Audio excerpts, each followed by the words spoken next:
των ταμεία της Κυπριακής Ομοσπονδίας Οργανώσεων Αναπήρων και πρόεδρο της Οργάνωσης Μαθητών και Αποφύτων του Κέντρου Επαγγελματικής Αποκατάστασης Ατόμων με Αναπηρία, κύριο Μιχάλη Δημοσθένους, ο οποίος θα απευθύνει ένα χαιρετισμό.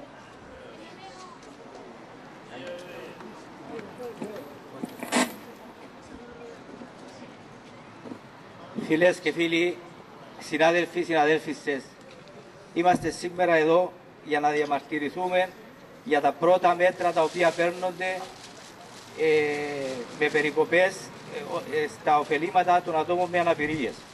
Λένε πως τα άτομα με αναπηρία είναι ευάλωτη κοινωνική ομάδα.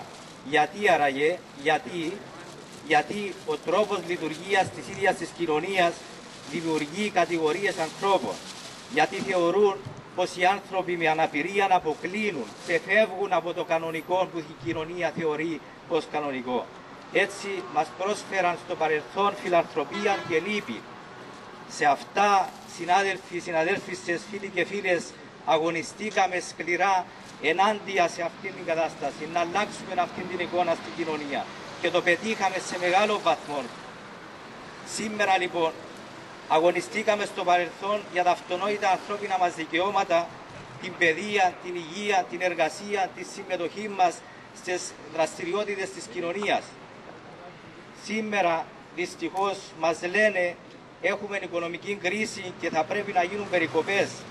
Αυτό σημαίνει πως ό,τι με τους αγώνες ό,τι κερδίσαμε με τους αγώνες μας αρχίζει να ξυλώνεται. Αρχίζει το κοινωνικό κράτος να ξυλώνεται. Είναι η αρχή του σήμερα. Με τη δικαιολογία ότι η κρίση, με δικαιολογία την κρίση θα μειωθούν με πολλούς τρόπους το βιωτικό επίπεδο των εργαζομένων όλων. Γι' αυτό και το πρόβλημα δεν είναι μόνο δικό μας.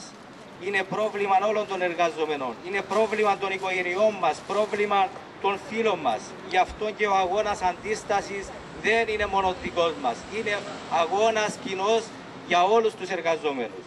Η φωνή η δική μας πρέπει να ενωθεί με τη φωνή των εργαζομένων που θα μας ακολουθήσει.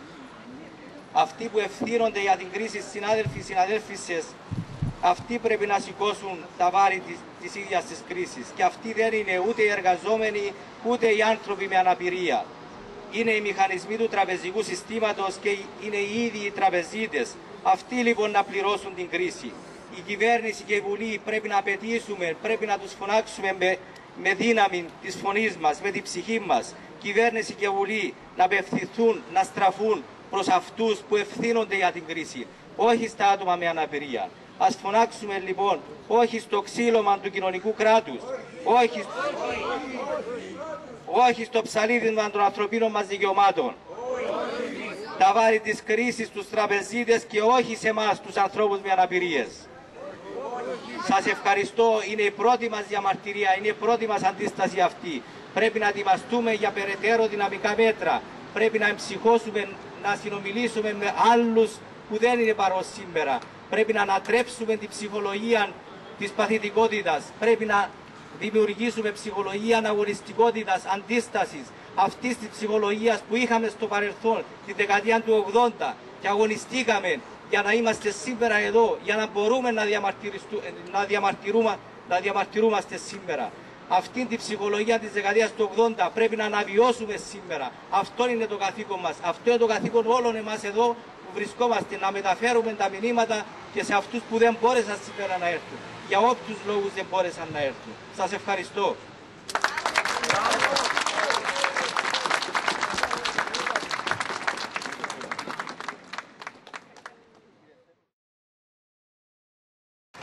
Όχι στα μέτρα κατά τον αναπήρο. Όχι στα μέτρα κατά τον αναπήρο. Όχι στα μέτρα κατά τον αναπήρο. Όχι στα μέτρα κατά τον αναπήρο. Όχι στα μέτρα κατά τον αναπήρο. Δεν τα έσαι τα προμονέσα. Δεν λέω ότι θα θεωρούσαν ότι πήγαιναμε κάτω-κάτω.